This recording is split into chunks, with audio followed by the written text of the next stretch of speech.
Hey guys, welcome to my YouTube channel Tribal Geek. Today I'm doing this video with a Commonwealth scholar who is Kush Lohana. He is my housemate and he has done his Masters in Electrical Engineering from University of Leeds. And here we are to discuss about the scholarship, that is the Commonwealth Scholarship, which is mainly for the Commonwealth countries, in which India, Pakistan and most of the South Asian countries comes into the list. And we will be discussing how to apply for the Commonwealth Scholarship and what are the procedures and things. So, Kush, welcome to the channel. Thank you for having me, Manoj. You already introduced me. I'm from Pakistan and I have done my master's at University of Leeds in electrical engineering. So basically, Commonwealth is a fully funded scholarship. When we say fully funded, it means the scholarship which covers our tuition fees. They give us monthly, quarterly stipends to bear our expenses here, and they give us the return ticket for like the home country. So Commonwealth is basically a UK government sponsored scholarship. This scholarship all is for the Commonwealth countries. As you said, these are 56 countries in the Commonwealth group. There are very many small island nations to the big countries like India and Pakistan. So how the Commonwealth scholarship is basically based on the development projects, and it's based on the sustainable development goals these days. So they provide this scholarship to the students who have done their bachelor's in the home countries and they want to pursue education in the UK. So the procedure of Commonwealth is divided into two parts. Commonwealth is, I should tell, Commonwealth is valid for both masters and PhD students. Okay. So this is a two segment like scholarship exam or something like process. The first is to get nominated by your nominating agency, which is your home country. Like in Pakistan, it's Higher Education Commission (HEC).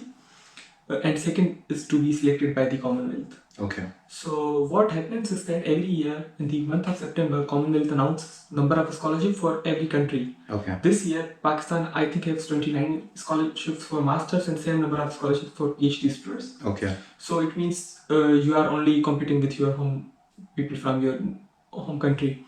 Now what happens? Every nominating agency has their own criteria. In Pakistan, these nominating agency, Higher Education Commission, generally conducts a general ability test, and those students who are on the top 30 or top 40, they will simply nominate them or simply nominate the top candidates, and then Commonwealth, depending upon these applications, further shortlists. Yeah.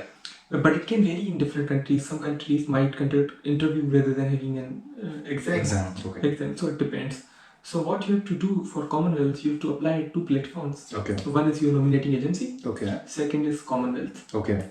Now for Commonwealth application itself, since Commonwealth requires you to get admission at master's level, it means it will ask you that what universities you are going to apply or which programs you will apply for masters. But you don't need to have admission at the time of application. Okay. You can just tell that next year I want to pursue education, let's say at University of Manchester or University of Leeds in this department or in this program, and they will select accordingly. They don't need your admission at the time of application. Okay. So with this information, so if I may like summarize or say, so for example, if you want to apply for a Commonwealth scholarship, you need to have a particular master's or a PhD program in your mind in particular universities. And based on that, you apply that for your home country's agency, which is High Commission or whatever the higher education agency, and they will conduct an exam or an interview. Based on that selection, you will be applying for those number of Commonwealth scholarships for a particular country, right? So now coming to the courses. So what kind of courses does these agencies consider? Say for example, is it some kind of courses which are common? Say we have in mechanical engineering, like an automotive course or things like that, and in electrical engineering, renewable energy or power systems and things. So does this Commonwealth scholarship is given to normal courses, or it should be some kind of a sustainable energy or renewable energy, or like kind of a very fancy or trending courses? Actually, they do have themes. They have 6 themes, but their themes are very broad in the nature. Like one theme is science and technology. So almost all the fields you mentioned, they come under the science and technology ultimately. Okay. Like your field, it also touches, if it touches they have a complete theme on the global health system. So anything which falls under that, those categories are not very narrow. Okay. If you pick any course, there are maximum chances that it will fall under some of the theme. Okay. And at the time of application, you will have to go through those 6 themes and you will have to justify that I am applying under this particular theme. Okay. And these are my goals. Since Commonwealth is supporting for development, so it will also ask your short-term, long-term, medium-term goals. Okay. And how your courses are. Basically, you apply for a course in masters for developing your skills. So they will ask which skills you want to develop. Okay. And how it will support this particular goal. Okay. Okay. Yeah. And regarding one more thing which I think we skipped is that when you apply for masters, you just need to tell your intention where you are going to apply. Okay. Okay. But for PhD, you need to have offer letter from a supervisor. Okay. To be Okay. eligible for the scholarship. For this Okay. So regarding the selection, you mentioned that it will be from the home country's agency as well as from the Commonwealth. So how does this selection depends on? So does this exams are like the exams what we have in our countries for different degree level exams, or is this exams different? And is this the selection committee, is this from the foreign like UK selection committee, or is it from the home selection committee? How does this selection work? So basically, it's mandatory to be nominated by your agency. Okay. So irrespective of how strong your application is in Commonwealth, but if you are not nominated by your country, you will not be considered for Commonwealth Scholarship. Okay. First of all, but they always a home country nominates a large number of students, not equal to the number of scholarships. Okay. So that further shortlist can happen from the Commonwealth team. Okay. So Commonwealth Commissioner shortlist. I met one of the commissioner last year. She was from Oxford, so they are different university professors who are the part of this committee. And they blindly review 3 people review, I think, 2 or 3 people review one single application, and whoever gets more marks.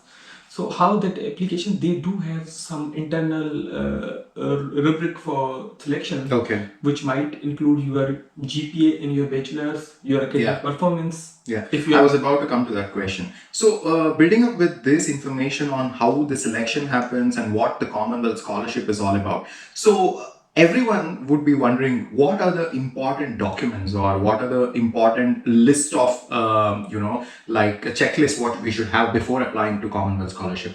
So do you have any list of documents or list of checklists like what we need before applying? Since Commonwealth application starts a year before your admission, so they literally don't have any such documents to be required. They do need your university admission, but they also allow the final year students to apply. So that if you are entering in the final year, you're halfway through there, still you can apply. So they need your degree before your admission in the UK. At that time. Similarly, they do not require IELTS at the time of application. Because scholarship does not require your IELTS score, whether it's 6 or 9. They do not have any concern, and they do not have any score for that. It's only required for your admission at any UK university. You apply anyway, so it is required for that. Similarly, there's no other documents required. What they require is they will give certain number of questions or essays to write. So they will ask that this is your development theme. What are you going to do according to this? What was your journey before? What is your journey ahead? So coming to the next question, you talked about how the selection happens at your countries and how they perform the interviews or the selection exam to select you, and then send it to the Commonwealth, the selection team. Then once you apply for this Commonwealth, as well as you would have applied for the master's program, and then how does the university takes this into consideration? So does the university wait for the Commonwealth Scholarship to be granted, or if in the case you don't get the Commonwealth Scholarship, how does this admission happens, or is there another way how this will be done? So basically admission requirements for the masters remain same as otherwise without a scholarship. So while applying for Commonwealth, you should, after, like, if you are busy with the application of Commonwealth, once it's submitted, you need to apply for the UK universities. So you have to apply for those 3 universities and programs, so that if you get admission in any of those programs, you can still avail the scholarship. So what happens in those universities, the program, the university program is very straightforward. They look at your grades, they might ask you for a letter or 2. And some universities, that's it, they require IELTS for. So whenever Commonwealth selects you, Commonwealth may reply in April or May. Okay. So after 6 months. Till then, you need to get admission in some of those programs or Universities. Okay. because your scholarship is conditional to your admission in UK. Okay. Okay. So you need to have admission in one of those 3 universities. Mm-hmm. You have to be mindful about while putting those programs or universities. You can't put random names and then apply in other universities. Okay. Okay. So for UK universities, you get the unconditional letter. Yeah. It means they are satisfied with your language, they are satisfied with your grades and everything. You just need to pay the fees. Okay. This is what we call unconditional letter. Yes. So once you have unconditional offer letter, Commonwealth selects you, Commonwealth will ask you that give us unconditional letter of your universities. Okay. So that we can confirm you the scholarship. Okay. So once Commonwealth shortlist, by that time you have to have the unconditional offer letter from the universities. But sometimes Commonwealth also is very cooperative in that way. Okay. Like Commonwealth informed me in the end of July next year that you are selected, and I did not have the admission by that time. I applied for IELTS even after that. Okay. And then I got admission in University of Leeds, and then I shared. So they cooperated with me that you have some time, you can apply for unconditional later, and once you are done, share with us, then only we can confirm your offer. Okay. Yeah. To add on to this, as well as regarding the unconditional offer letter, it doesn't mean that you have to have an unconditional in your first go, because sometimes you would get a conditional offer letter where they would ask you for some certain documents that has to be submitted, and then once you submit all the documents, then they would grant you an unconditional offer letter. So in my case as well, when I was getting my PhD, like my PhD offer, I got a conditional offer letter because my IELTS got expired just before the month, so I had to give an IELTS again. Then I got an unconditional offer letter. So same case was with me. Yeah. But I did not have IELTS. I tried to attach my English proficiency certificate from university. Yeah. To get the admission, they gave me the conditional offer letter, and then I had to. Okay. Yeah, in certain cases, those English proficiency certificates from your university does work. In certain universities, maybe in Leeds, in UK, but not all universities will accept that English proficiency. So you have to be mindful about what documents you are going to apply for the English language certification, because that is one of the mandatory document any of the universities in UK would ask you for. So going. I will add on one point. Is lots of students ask that how much IELTS band you need to have. There is no good IELTS band. In UK university, 6 to 8 IELTS band are required depending upon your program and university. For engineering programs, mostly it is 7 band. But if you apply, let's say in Oxford or Cambridge, they might require 7.5. But if you apply for University of Leeds, they might require 6.5. So IELTS requirements are dependent on your program, not only on your university. University of Leeds require different IELTS band for law students and different for engineering students. So, where there is a lot of communications and things like that that's involved in the course, then the IELTS band might be different. But for engineering, it is different. So it does make sense. So going on, I mean, we covered a lot of things in the Commonwealth scholarships, where we covered about the documents required and how to apply, what is the procedure for Commonwealth scholarship. So is there any other scholarships which you would like to add on in this video, where that would be helpful for people if they don't get Commonwealth, they can also apply for those kind of scholarships? Actually Commonwealth has 2 types of scholarship. One is business scholarship, which is for masters and PhD students. There is another scholarship called Commonwealth Shared Scholarship. Commonwealth Shared Scholarship is only for master's students. It is like apply to UK universities, but those universities and programs are limited. Apply to any of those universities which are listed on Commonwealth page. And then you seek admission in that university. Then you again apply for Commonwealth, but this time your nominating agency is not your home country. You are being nominated by the university. So university will nominate you for Commonwealth. And again second round will happen by the Commonwealth end. So if it's a 2-stage procedure, first stage of nominating agency is replaced by the university. So this is the second type of the Commonwealth same. But it usually opens in November. And Commonwealth Shared is like in which you get a stipend from university rather than from Commonwealth directly. Rest of things are same, all programs are same. Stipend does not change. Nothing changes. It's just you are a Commonwealth Shared. It means you are nominated by your university. And this is very useful for those students who do not want to be applying for exams in their home country, or they have some issues with that. So you can always get a scholarship through your university. Yeah. Thank you for this. Going on with Commonwealth Scholarship, because I do remember that when I got Erasmus Scholarship, which is one of the prestigious in European universities, I did feel very happy about the scholarship because it covered all my living expenses, travel expenses, and my tuition fees and everything. It's the same in case of Commonwealth as well, where it covers all your expenses. However, the one thing is it's mainly in UK, not rather in Or Europe. yeah. So, what is your experience as a Commonwealth scholar or a Commonwealth, scholarship student in UK? Uh, it's a life-changing opportunity. It is Good. like there's no doubt about that, and it's such a relief if your tuition fees of £30,000 is being paid by your agency. They are Yeah. giving you stipend.